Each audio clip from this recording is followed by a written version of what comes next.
Maksudnya apa, Ustadz Wafi? Ah, Pak Forever nanya, lebih tinggi mana pangkatnya, jin atau manusia gitu Pak Forever ya? Iblis. Iblis, iblis, iblis. Oh, jin atau Jin iblis atau lebih pangkat iblis. mana? Monggo, Bang Andre, perwakilan dari makhluk yang sejenis.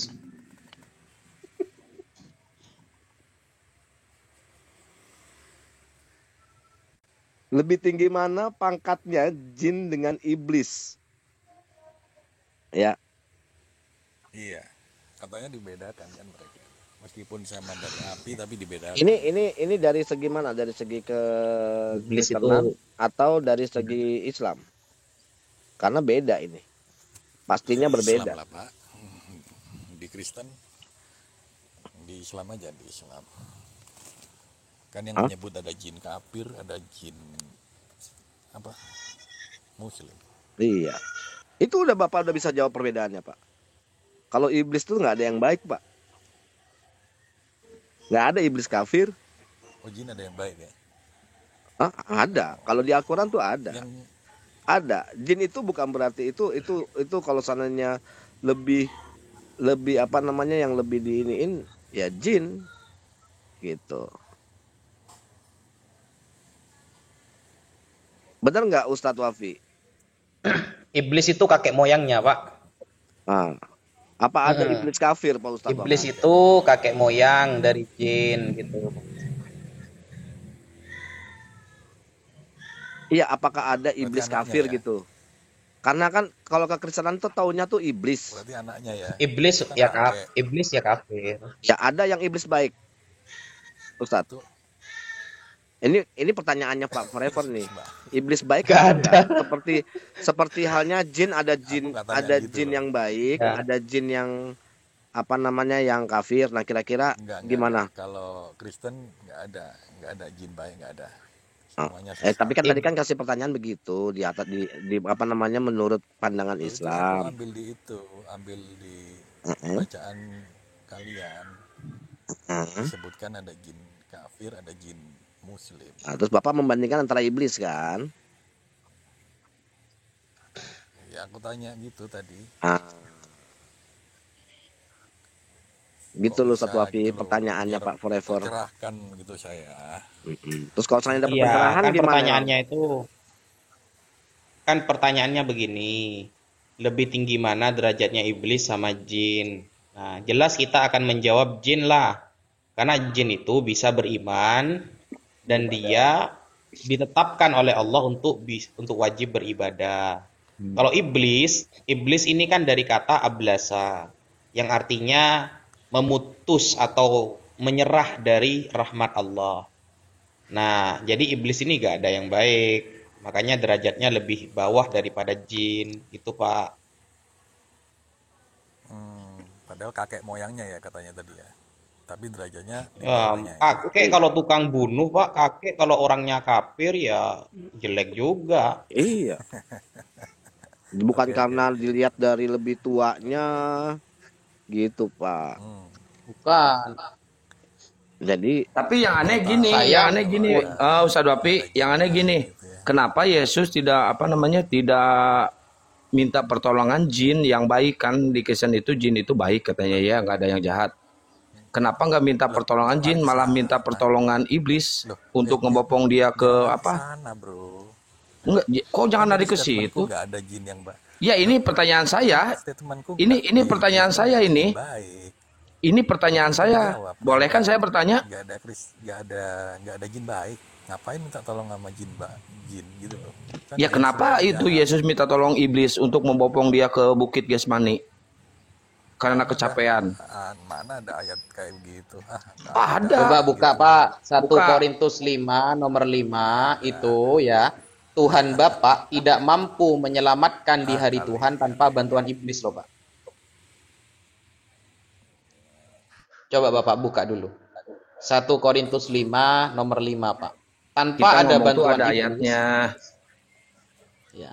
Tanpa ada bantuan tapi iblis nggak itu Tuhan begitu. Bapa tidak bisa menyelamatkan pada hari Tuhan. Wah, itu kan karangan ente. loh, Loh, Loh, coba baca dulu. Kok karangan? Itu ada di Baca gospel. dulu. Iya, Di gospel kan narasi ada itu. Elia. Coba buka. Itu ada di Tuh, gospel benar. itu. Nggak butuh bantuan nggak? Kalian bertanya, Ya, kalau Mbak itu jaga Mbak Natalia begitu ya harus dibesarin. terima dong. Ya ini Nah, nih terima nih Pemahaman gospel kalian nih. yang Iya. Gospel nih. terima. Enggak, itu nih, Bapak diam dulu. bacain Bapak Mbak diam dulu, Natalia. baca dulu sebentar. Biar otenya aja yang bacain, biar dia bener-bener baca. Enggak, dia nggak mau baca dianya. Dia nggak pernah mau Enggak, baca. kalau ayat-ayat kayak gini dia nggak mau baca ini. Nggak mau. Enggak. Orang Itu kan versi Saya paralel baca kan. ya. Orang Konteksnya, itu harus kita serahkan dalam nama Tuhan perikopnya apa Yesus dulu? Perikopnya. kepada Jangan dicomot-comot gitu. iblis Nggak ada sehingga pendeta. binasa tubuhnya Baca harus agar dari rohnya atas. diselamatkan pada hari Lagi- Tuhan. Nah, ini ada sumbangsi Lagi iblis ini. dibacain suara. Pak Ustadz Tuh, baca lagi kok comot dibacain gitu. bersuara. Ini loh, Baca ini harus loh, dari ini loh, atas. ini loh. Itu apa? Konteksnya apa Perikopnya katanya dulu. nih? Itu apa sebutnya? Konteksnya dosa dalam jemaat nih.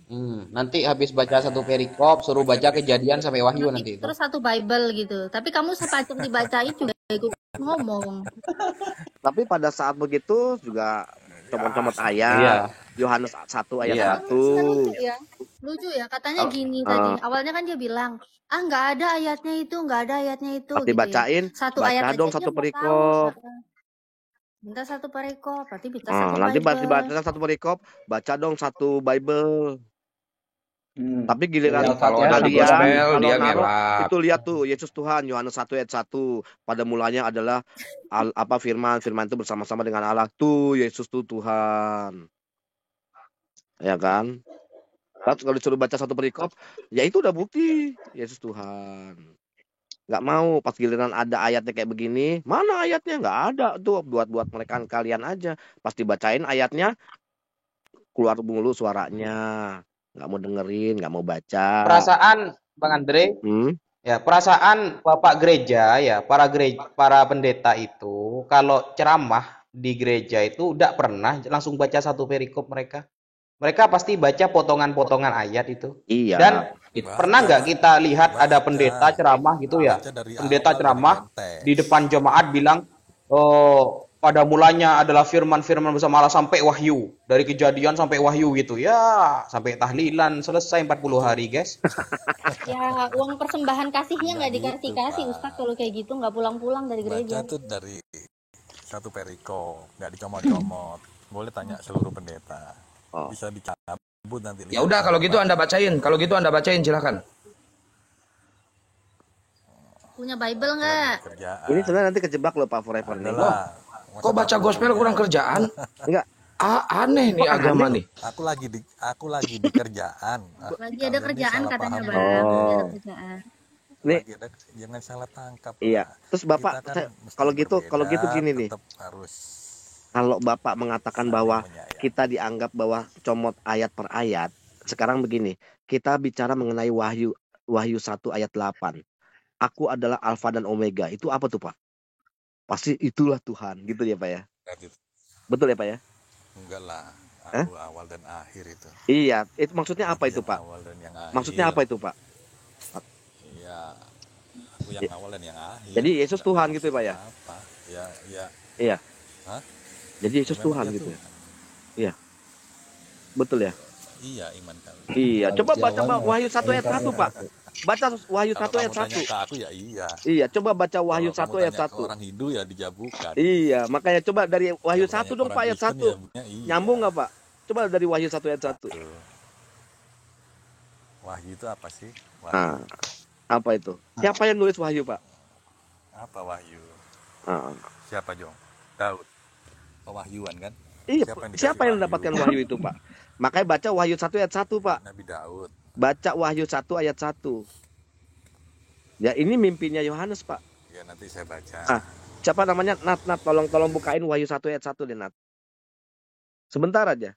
Nanti semua teman-teman bisa apa namanya? Bisa menerjemahkan kalimat ini gitu ya. Dari kalimat ini ya. Jadi Wahyu 1 ayat 1. Ini nanti kejebak juga kan katanya kan Wahyu 1 ayat 8 itulah Tuhan Yesus Tuhan. Sekarang gini, saya bacakan. Inilah wahyu Yesus Kristus yang dikaruniakan Allah kepadanya. Ya. Nah, sebelum kita lanjut dulu, inilah wahyu Yesus Kristus. Sekarang gini, kalau Tuhan mendapatkan wahyu, itu masuk akal nggak, Ustadz Wafi? Tuhan mendapatkan wahyu. Masuk akal lah Tritunggal. Enggak. Kalau kamu Tritunggal. Jadi kalau Tritunggal, enggak lah, mana ada Tuhan dapat wahyu. Gimana ceritanya Tuhan itu mendapatkan wahyu dari Tuhan itu sendiri? Baca pertama, wahyu. Baca, ini bukan ngalihin nih. Inilah wahyu Yesus Kristus. Inilah wahyu Yesus Kristus. Tunggu. Kita harus gini dulu. Inilah wahyu Yesus Kristus yang dikaruniakan Allah kepadanya. Jadi Allah mengkaruniakan wahyu kepada Yesus Kristus dan diceritakan kepada Yohanes. Ya kan? Nah, kalau begitu, ini nih, gue dapat wahyu nih, Yohanes, gue dapat wahyu dari Allah nih. Tolong sampaikan kepada orang-orang itu, Nes. Nah, bagaimana ceritanya Tuhan mendapatkan wahyu? Padahal Tuhan itu pemberi wahyu, bukan mendapatkan wahyu. Basicnya aja udah nggak bisa menerima, apalagi ayat itu. Lah, enggak, menurut Bapak ini gimana nih? Yang dasar aja kalian secara paham, ini dasar, ini sangat mendasar, Pak. Ini sangat mendasar. Ketuhanan Yesus. Nah, bagaimana? Oke, Yesus Tuhan. Mendasarnya Yesus Allah, Yesus Tuhan. Yesus itu Tuhan. Bagaimana ceritanya bahwa Tuhan itu mendapatkan wahyu? Tuhan kan. Nah, dari situ aja udah. Iya, aku nanya Bapak, bagaimana ceritanya Tuhan mendapatkan wahyu dari Tuhan itu sendiri? Rahasia. Ya basicnya pahami dulu Tritunggal, bukan rahasia. Kalau mau belajar, Oke, kita bicara Tritunggal. Ya, kita bicara Tritunggal sekarang. Ya, larinya ke Tritunggal nih. Ayat itu, Bro. Tapi ya, aku udah kejebak, udah bingung. Akhirnya larinya kemana? Tritung. Enggak bingung. Ya, bingung, buktinya apa? Coba bisa jelaskan, gimana? Loh, kan? Oke, sekarang gini, coba. Apa itu Tritunggal? Percuma aku jelasin. Ya bukan percuma, Anda nggak bisa jawab juga. Kamu udah menutup gitu. Makanya orang-orang itu ya, hati-hati kalau bicara sama saya gitu, tentang apalagi wahyu. Sekarang saya tanya, apa itu Tritunggal? Coba. Saya juga mantan Katolik. Apa itu Tritunggal? Ya makanya kamu mualaf. Makanya minumnya apa? Kalau makannya minumnya apa? Enggak. Bang Andre, Tritunggal itu 1 tambah 1 tambah 1 sama dengan 1. Saya mau nanya, tadi dia mengatakan kalau Anda tidak tahu konsep Tritunggal, makanya Anda tidak paham mengenai ayat itu. Oke, Tritunggal itu apa? Gini deh, ya jawab coba. Aku mau dengar. Kalau dikasih pertanyaan balik tanya, gue bingung gue. Apa itu Tritunggal? Soalnya jawabanmu sama aku pasti beda. Gitu loh. Saya nanya Pak. Saya nanya, mungkin Pak Sapri itu putra. Kamu yang mualaf. Loh, makanya saya kenapa mualaf? Saya nggak ngerti nih Tritunggal nih ceritanya nih. Makanya saya baca bagaimana ceritanya Tuhan mendapatkan wahyu dari Tuhan. Karena Tuhan memberikan wahyu kepada Tuhan. Maka Tuhan memberikan wahyu kepada Tuhan dan Tuhan itu memberikan kepada Yohanes. Jadi cocoklah sudah. Nah, belajar yang bagus di sana, Bro, ya. Bingung ya? Bapak bingung ya? Bapak bingung dengan konsepnya sendiri. Enggak bingung. Nah, sekarang saya tanya. Bapak mengatakan bahwa Anda tidak mengetahui tentang konsep Tritunggal, makanya bingung. Makanya di situ saya tanya. Saya bantu kebingungan saya.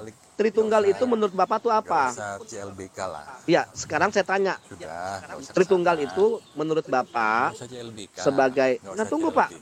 Bapak tadi banyak tanya kepada Ustadz Wafi. Ya kan, makanya saya tanya cuma simpel kok. Saya sesuaikan aja. Menurut Bapak konsep Tritunggal itu apa? Udahlah, itu kan udah kau sangkal ya. Loh, kok enggak? Saya nanya Bapak, bukan masalah penyangkalan saya. Bapak tidak perlu namanya untuk menjelaskan penyangkalan saya. Saya tidak menyangkal apapun itu. Saya hanya menjawab pertanyaan Bapak dan saya ingin menanya sesuai dengan apa pertanyaan Bapak. Bapak mengatakan bahwa Anda tidak mengerti tentang konsep Tritunggal. Makanya saya tanya Bapak, gimana sih konsep Tritunggal tuh, Pak? Kalau ditanya pula-pula gabrul. Tahu aja. Ayo. Bagaimana Pak konsep Tritunggal itu?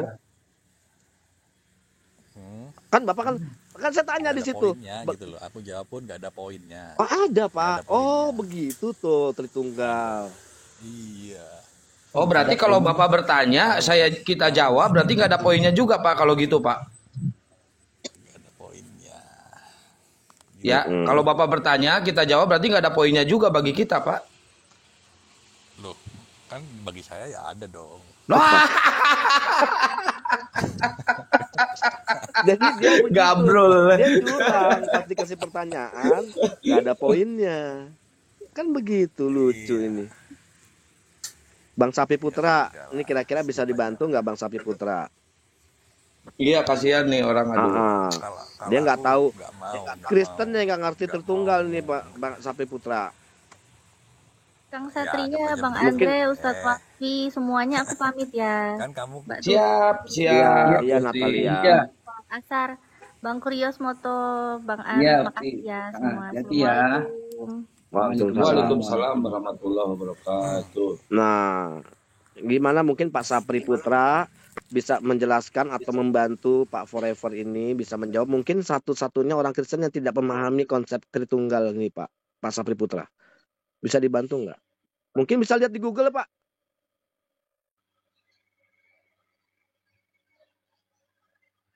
Innalillahi wa inna ilaihi raji'un. Ini halo Pak Sapri Putra. Nggak bisa juga sama. Supra sampai Sapri. Nah, ini doa kepada Yesus nih. Doa kepada Yesus. Ini kayaknya bagaimana? Ini tadi ini Pak Forever ini mungkin satu-satunya orang Kristen yang tidak memahami konsep Tritunggal. Ya, kira-kira menurut Pak Sapri Putra ini konsep Tritunggal itu kayak gimana, Pak? Saya membahas mengenai Wahyu 1 ayat 1 bahwa mengatakan bagaimana ceritanya bahwa di situ kan Wahyu 1 ayat 1 bahwa inilah wahyu Yesus Kristus. Wahyu itu kan sebenarnya Tuhan pemberi wahyu, bukan penerima wahyu. Kalau Yesus Tuhan, bagaimana ceritanya bahwa Tuhan menerima wahyu dari Allah itu sendiri atau dari Tuhan itu sendiri? Kira-kira bagaimana menurut Pak Sapri Putra? Ya mohon maaf sebelumnya ya karena begini, kalau menurut pandangan saya, kalau ayat dalam Alkitab itu tidak boleh kita langsung ambil contohnya begitu, karena satu ayat dalam Alkitab itu butuh buku tafsiran yang banyak untuk bisa memahami maksud dari kata itu. Makanya kadang-kadang saya potong dulu. Buku tafsirannya emang ada, Pak? Buku tafsirannya ada emang? Iya, ada memang buku tafsiran tentang Alkitab. Mana namanya apa? Banyak sekali tuh karena dulu saya sekolah di teologi dan memang sangat banyak buku tafsiran yang kita pakai untuk menafsirkan ayat-ayat, dan pada saat juga pembuat skripsi kita juga membutuhkan tafsiran. Ada dibilang bahwa tafsiran Alkitab masa kini banyak sekali tafsiran-tafsiran yang harus kita contohnya kalau seorang pendeta yang saya paham tentang itu dalam menyampaikan khotbah, dia tidak bisa mengambil satu ayat langsung menyampaikan kepada jemaatnya. Pasti dia akan mencari buku pendukung atau tafsiran-tafsiran yang mendukung untuk dia bisa memahami apa maksud tuh dari satu perikop dari dalam pembacaan Alkitab. Makanya contohnya kalau kami orang Kristen hari ini ada kumpulan lalu ditunjuk langsung membacakan firman. Udah Pak, jangan khotbah Pak. Ada nggak? Tunjukkan aja Pak. Mana Pak? Buka saja tafsiran Alkitab masa kini ada dua. Ya udah Anda buka aja, jelasin aja itu. Sebentar Pak Sapri. Sebentar Bang Kang Kian Santang. Sebentar. Kalau menurut Bapak bahwa itu kalau Wahyu 1 ayat 1 harus ada tafsiran yang sangat banyak gitu ya Pak ya. Nah kan saya sudah bilang tadi Bang Mualaf. Oke Pak. Oke Pak.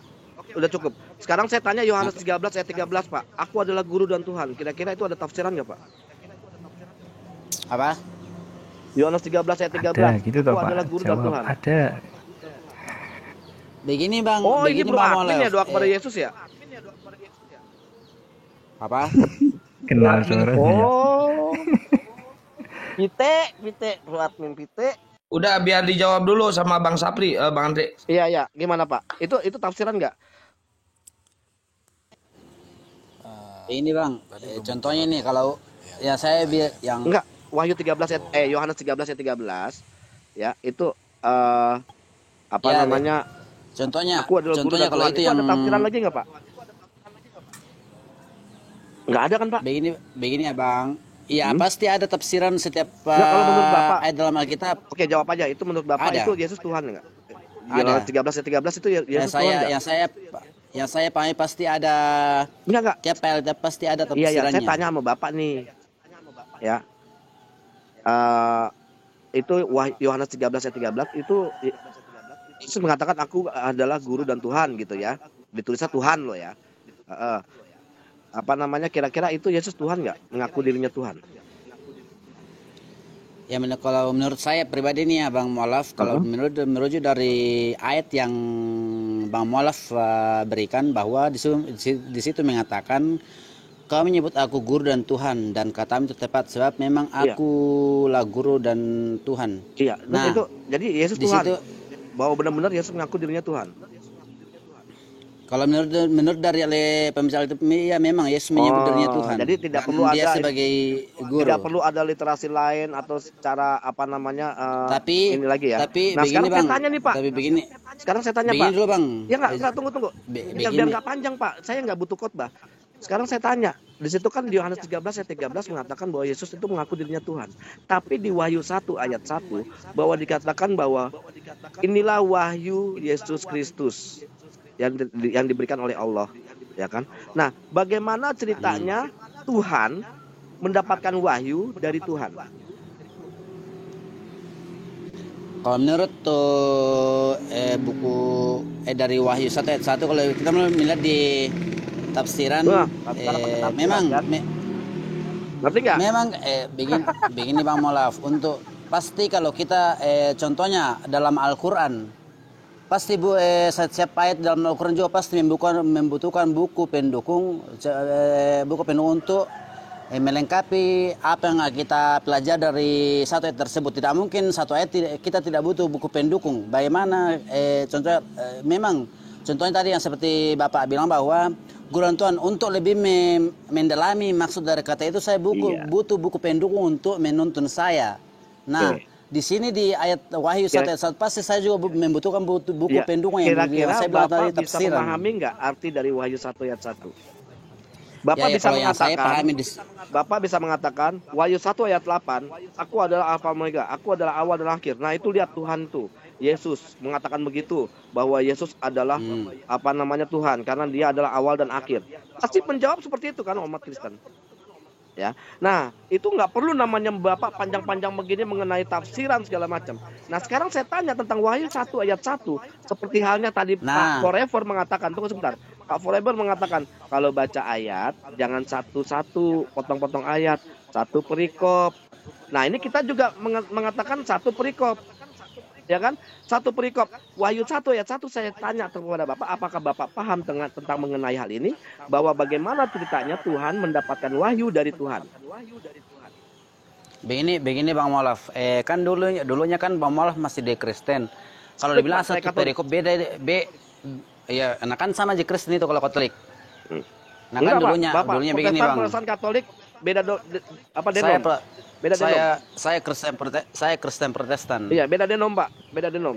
Protestan nggak suka sama Katolik. Ya maksudnya begini Bang. Saya panggil saja Abang ya, karena denomnya beda begini, Bang. tapi nggak ada yang nggak suka, semuanya suka. Kalau lu bro, kalau lu semuanya suka. Jadi udah gua nggak mau ngomong sama Bro Admin. Begini ya Bang. Ini tadi Bang malah begini ya Bang.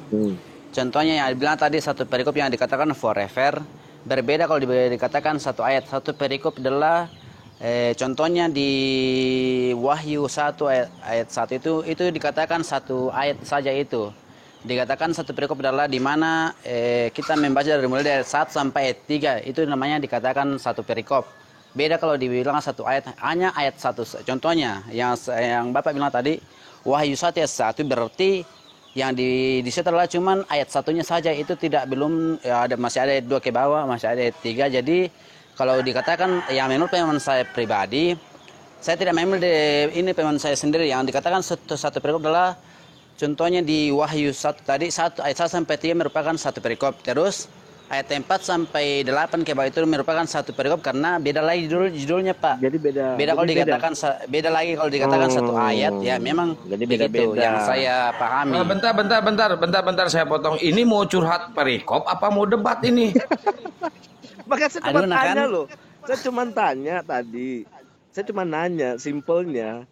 Ini kan saya menyesuaikan gini loh, Pak. Saya menyesuaikan seperti apa Forever mengatakan kalau pada saat saya menyebutkan satu ayat, ya kan, itu makanya baca satu perikop.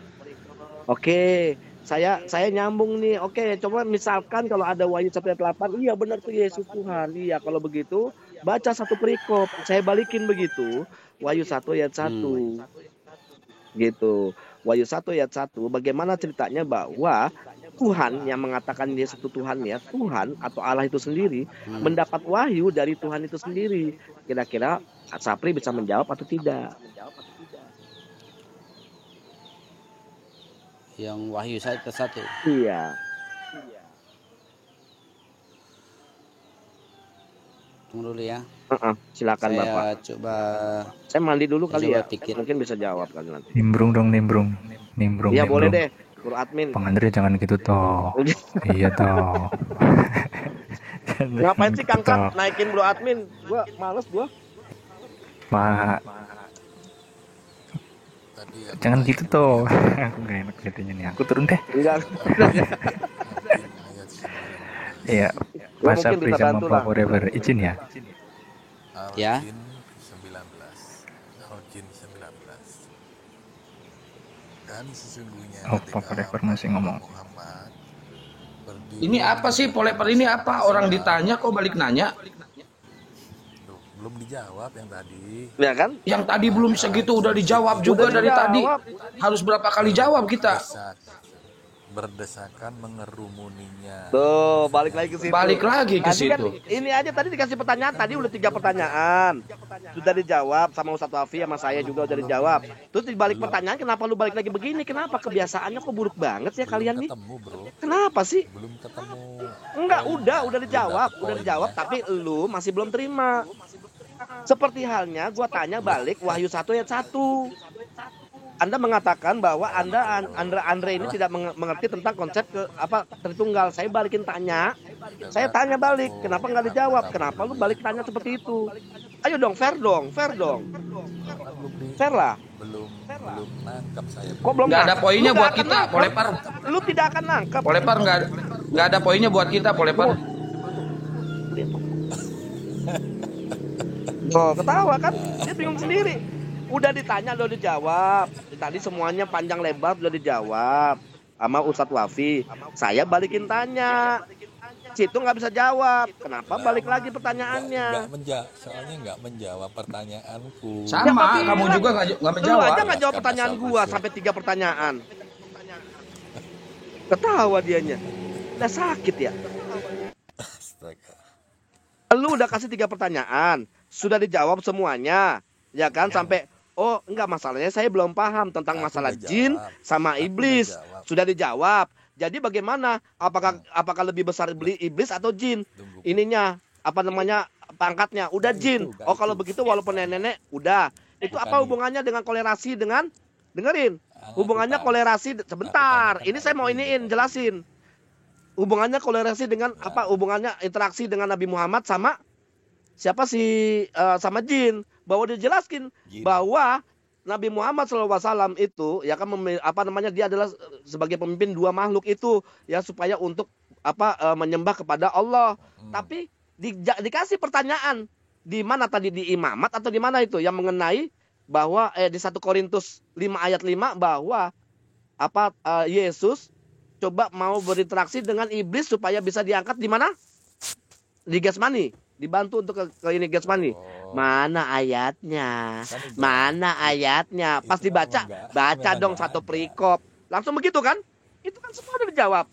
Pas dibalik bertanya, Anda mengatakan satu perikop. Ini saya kronologisin loh. Ya, satu perikop. Oke. Satu perikop. Coba kita tanya mengenai Wahyu 1 ayat 8. Saya balikin begitu. Wahyu 1 ayat 8. Alfa dan Omega.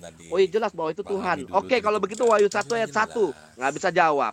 Andre, kamu tidak tahu mengenai konsep Tritunggal. Oke, saya tanya balik. Tahu nggak konsep Tritunggal? Kok lu balik lagi mengenai Nabi Muhammad? Ini aja lu nggak bisa jawab pertanyaannya. Ayo gimana, host? Benar nggak gue tadi? Nggak ada poinnya, Polepar. Kau bertanya nggak ada poinnya bagi kita. Ya kan? Pasti tanya nggak ada poinnya. Lucu. Maaf ya. Ya udah, nggak usah. Ya makanya harus apple to apple ya, Pak Polepar. Harus apple to apple ya, Pak Polepar ya, kalau diskusi. Apple to apple loh. Iya bro. Biasakan ya, belajar dulu sana. Nanya, biasakan. tapi nggak mau ditanya. Pas giliran tanya, lu mengkoreksi pertanyaan. Kan lucu. Ya udah. Lucu makanya. Ya makanya belajar lucu. lagi ya. Kaum kalian belajar lagi ya, Pak Polepar ya. Iya. Makanya belajar lagi ya. Makanya di situ kenapa kalau gue bilang, gue mengatakan bahwa orang Katolik lebih pintar dari Protestan. Sini aja Pak Forever. Bener. Pak Forever jangan kemana-mana dulu. Belajar dulu di sini. Caranya diskusi kayak gimana? Kenapa gue bilang mengatakan orang Katolik lebih pintar dari orang Protestan? Oke bro. Bener. Ya. Kamu pintar. Enggak, bukan masalah pintar bodohnya. Sebentar lanjut. Bukan masalah pintar bodohnya Pak Polepar, tapi harus apple to apple. Mau ditanya harus mau bertanya harus berani ditanya, gitu loh. Jangan bilang nggak ada poinnya. Kalau dibalikin kayak gitu kan nggak bisa apa-apa Pak Polepar. Ya lanjut lagi sama Bro Admin sama Pak Supri. Lanjut. Ya nggak apa-apa tuh Bang. Gini deh. Namanya mungkin Bro Admin. Pemula. Saya juga pemula. Bro Admin. Ya Bang. Lanjut yang tadi itu Wahyu 1 itu. Ya udah mungkin Bro Admin bisa mau bantu. Coba kira-kira Bro Admin tahu nggak mengenai Wahyu 1 ayat 1? Maksudnya apa? Bahwa bagaimana ceritanya bahwa itu kan inilah wahyu Yesus Kristus yang diberikan oleh bagaimana kenapa Yesus Tuhan tetapi menerima wahyu kan begitu? Yes, itu. Maksudnya gimana itu? Iya. Pertama begini, konteksnya di dalam Kristen memang tidak menganut bahwa Tuhan tidak punya relasi atau berdiri sendiri. Dalam kekristenan kita menganut sesuai doktrin ya, bahwa Allah sendiri memang melakukan hubungan relasi. Pertama terhadap ciptaannya. Yang kedua terhadap keilahiannya atau Sang Firman. Jadi pandangan bahwasanya tidak mungkin Tuhan menerima firman itu kita tidak ada pandangan seperti itu. Khususnya untuk Yesus ya, sebenarnya Yesus dikatakan Tuhan ini juga dari terjemahan. Tapi sebelum ke situ, Wahyu 1 ayat 1 ini sesuai dengan pernyataan di Yohanes ya. Yesus sendiri mengklaim begini, sebab segala firman yang telah Engkau sampaikan kepadaku. Jadi memang sesuai. Di Wahyu dikatakan inilah wahyu Yesus Kristus yang dikaruniakan Allah kepadanya. Yesus juga mengklaim bahwa Yesus menerima segala firman yang Kau sampaikan kepadaku telah Kusampaikan kepada mereka dan mereka telah menerimanya. Artinya konsep Yesus menerima firman itu kita mengikuti atau ada mengakui. Bahkan ada lagi klaim Yesus, sebab aku berkata-kata bukan dari diriku sendiri, tetapi Bapa yang mengutus aku. Dialah yang memerintahkan aku untuk mengatakan apa yang harus aku katakan. Jadi yang perlu diketahui kalau di Kristen memang tidak ada konsep Tuhan masa menerima firman, tidak Bang. Yesus Kristus sekalipun kita gelari sebagai Tuhan dalam bahasa Indonesia, tetap statusnya dia juga diutus. Kemudian kita juga mengakui kalau Yesus ini sebagai Tuhan sebenarnya karena klaimnya Yesus atau karena Alkitab sendiri mengatakan bahwa segala sesuatu dijadikan oleh Dia. Jadi ketika kita mengatakan Yesus Tuhan, itu kita sedang mengatakan bahwa Yesus adalah Sang Pencipta. Begitu, karena bagi kita kan katanya agama Samawi hanya mengakui dua kodrat pencipta dan kodrat ciptaan. Yesus bagian dari kodrat pencipta yang melakukan karya penciptaan, karya keselamatan. Yesus masuk di bagian karya keselamatan. Jadi Kalau bukan karya karya penciptaan sebelum dia lahir. Jadi bukan Yesus lah yang menciptakan. Loh, justru dikatakan Yesus. Sesuai Yohanes ya. Segala sesuatu dijadikan oleh Dia. Nah, tanpa Dia tidak ada segala sesuatu yang telah jadi. Iya, gimana? Ya, segala firman yang diberikan kepada Yesus telah disampaikan kepada Yesus. Jadi bagaimana ceritanya bahwa yang konsep yang membingungkan buat saya ini kita lepas dari Tritunggal ya. Konsep yang membingungkan saya itu bagaimana ceritanya bahwa wahyu yang diberikan oleh Tuhan diberikan kepada dirinya sendiri, ya kan? Bahwa ini konsep ini yang membuat saya gimana ya, bahwa ini sudah menunjukkan bahwa Yesus adalah utusan. Yohanes pun sebenarnya menyatakan itu, gitu loh. Yohanes pun juga menyatakan itu sebenarnya. Ya, kalau kepada diri sendiri sih bukan, Bang. Karena memang kita membedakan antara yang disebut dengan Bapa, kemudian yang disebut dengan Putra, dan yang disebut dengan Roh Kudus, kita membedakan. Jadi yang disebut pencipta itu, yang benar menurut Alkitab, kita mengenal dalam 3. Kalau sudut pandangnya pakai Yesus ya berarti 3 pribadi. Karena Yesus manusia, kita pakai frasa pribadi. 3 pribadi, 1 hakikat pencipta. Begitu. 3 pribadi, 1 hakikat pencipta. Iya, karena Yesus, karena dikatakan Yesus jadi kan misalnya Tuhan di dalam surat Paulus ya. Manusia. Iya, sejak semula misalkan penciptaan Adam juga itu kan Allah ingin bersekutu dengan manusia. Oh, gitu. Jadi tidak ada peran khusus dari Tuhan itu sendiri. Bagaimana caranya untuk bisa menyelamatkan dari Tuhan itu sendiri? Harus melalui manusia. Loh, ada. Ada. Nah, itu Yesus ini salah satu bagian dari peran Sang Pencipta sendiri. Ya, jadi mengandalkan mengutus manusia. firman-Nya menjadi manusia. Betul. Jadi mengandalkan manusia untuk penyelamatan. Jadi Tuhan mengandalkan manusia untuk adanya penyelamatan. Ya, boleh dibilang seperti itulah. Oh, jadi jadi kalau begitu Tuhan yang dimaksud dari Bro Admin ini adalah tidak memiliki otoritas yang sangat tinggi tanpa pertolongan atau tanpa bantuan dari manusia, gitu ya? Bukan begitu. Jadi ada template atau ada frame ya begini. Untuk menyelamatkan nyawa, Allah hanya bisa menerima ganti. Makanya orang Yahudi mempersembahkan nyawa binatang dan itu diterima oleh Allah. Sebagai ganti orang berdosa supaya dosanya hilang dan tidak mati kekal, diganti dengan domba. Nyawa domba. Itu template yang sebelum Yesus ada, Allah menerima. Jadi template-nya bahwa Yesus itu adalah anak domba. Bukan. Kemudian sampai kepada zaman Yesus. Yesus mengklaim dirinya bahwa dia adalah diutus oleh Bapa. Dan dia sebagai karunia. Sebagai karunia yang diberikan Bapa kepada dunia. Sesuai dengan klaimnya Yesus, karena begitu besar kasih Allah akan dunia ini sehingga ia mengaruniakan anaknya. Bukankah semua nabi mendapatkan karunia kepada Tuhan ya? Kalau nabi hanya mendapat karunia untuk menyampaikan pesan-pesan Tuhan, itu pun ada beberapa gambaran-gambaran tentang masa depan atau masa yang akan datang. Apa perbedaannya dengan Yesus? Terutama. Apa perbedaan dengan Yesus tentang mengenai memberitakan pesan? Iya, berbedanya begini. Kalau para nabi dulu itu gambaran puncaknya adalah Yesus.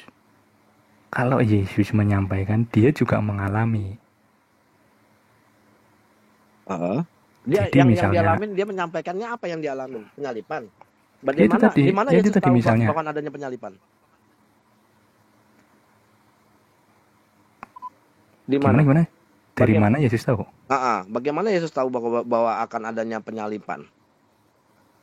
Kalau yang ditanya sudut pandang pengetahuan, misalnya Yesus ketemu dengan wanita Samaria, tidak pernah kenal, tidak pernah ngerti, tetapi Yesus bisa menceritakan detail tentang siapa wanita Samaria itu. Nah, terus kemudian pada waktu Yesus memberi mukjizat kepada anak dari siapa itu, Pangeran Romawi ya. Jadi waktu itu kan pernah ketemu sama Pangeran Romawi, minta untuk anaknya diselamatkan. Itu juga nggak pernah ketemu. Artinya kalau dari sisi pengetahuan, kita sudah percaya bahwasanya sesuai dengan yang di Alkitab ya, Yesus punya pengetahuan lebih. Jadi mengenai peristiwa yang dialaminya pun, itu juga termasuk dalam pengetahuannya. Dia bahkan pernah mengklaim, anak manusia harus menderita. Dan diserahkan pada imam-imam Farisi, kemudian wafat dan bangkit pada hari ketiga. Di mana itu klaimnya Yesus. Di mana itu ayatnya, Pak? Banyak toh. Di mana? Banyak. Bangkit apa di hari ketiga? Bangkit itu di mana, Pak? Ayatnya. Jangan buka di Alkitab Perjanjian Lama ya. Enggak ada di Perjanjian Baru. Perjanjian Baru di mana, Pak? Bentar sih. Ayatnya itu anak manusia harus menderita. Dan bangkit. Lukas berapa? Ada, Matius ada. Ya, Lukas berapa? Coba. Lukas 9:22. Bentar. Lukas pasal 9:22. Anak manusia harus menanggung banyak penderitaan dan ditolak oleh tua-tua, imam-imam kepala, ahli Taurat, lalu dibunuh dan dibangkitkan pada hari ketiga. Nah, ini spesial, ini klaimnya Yesus ya. Iya, klaimnya Yesus. Yang menulis siapa, ya, Pak? Lukas. Kalau sumber ya kita ambil sumber penulisan Lukas. Dan Lukas itu dia bicara, Yesus itu bicara kepada siapa? Kita harus tahu dalilnya, Pak, detailnya. Iya, kalau ini pemberitaan pertama tentang penderitaan Yesus dan syarat-syarat mengikuti dia kalau dari perikopnya. Jadi belum jelas bahwa itu perkataan Yesus benar atau tidak. Loh, enggak. Kalau masalah perkataan Yesus benar dan tidak ya kalau Kristen ya kita percaya toh, Pak. Oh iya. Iya kan. Begitu. Karena kan kita nggak tahu jelas siapa si Lukas ini. Bahwa Lukas ini kan bukan murid Yesus. Dan dia kalau itu berarti penelitian lain. Nah, gitu. Jadi sebatas karena penelitian. Gitu. Sebentar. Iya, maksudnya sorry Bro Amin. Kalau bukan gua ini ya. Serius. Ini gua asar. Siapa namanya? Bang Moto atau siapa ya? Ada yang bisa nggak? Santai nggak apa-apa, lanjut aja, nggak apa-apa, santai lanjut aja. Enggak, gue mau asar duluan nih. Iya, nggak apa-apa, lanjut aja, asar dulu aja. Masih banyak ini mungkin. Ahimoto. Pak Forever atau monitor Ahimoto. Kang Sat, gua asar dulu bentaran Kang Sat. Iya, ini saya baru ajan juga di sini. Nanti gantian, saya baru ajan juga di sini. Sebentar atau aja. Gini, habis asar nanti kita lanjut lagi ya. Gua nggak keluar. Karena ini banyak. Habis asar kita lanjut ini lagi. seru buat gua. Kita tutup dulu komalnya. Habis asar kita buka lagi.